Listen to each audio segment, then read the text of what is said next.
Hey guys, welcome back to our YouTube channel Login8, and in today's video I'm going to guide you through how to turn off green dot on Android devices. So green dot means that your phone's camera is being used. So first of all, make sure that there aren't any background apps running that has been using your camera. Another step you could do in order to fix this issue is that go ahead and launch settings on your Android devices.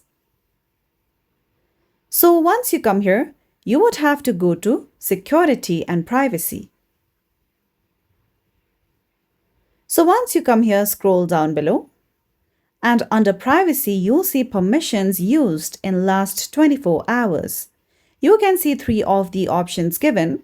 From here, go ahead and tap on Camera option. You can go ahead and tap on 3 dots at the top right corner.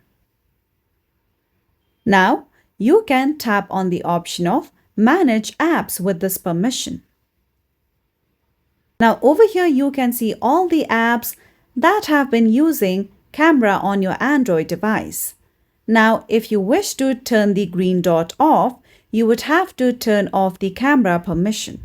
So for now, I'm going to tap on Discord.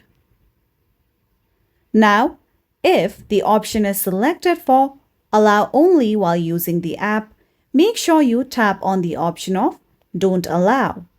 So once you do so, if you open that specific app, the next time you won't be able to see the green dot since the camera permission has been turned off. Now, you can follow the same steps for other applications as well, so that the camera permission won't be allowed, which in turn won't display the green dot on your Android devices. So that's all for today's video, and at last, don't forget to subscribe to our YouTube channel.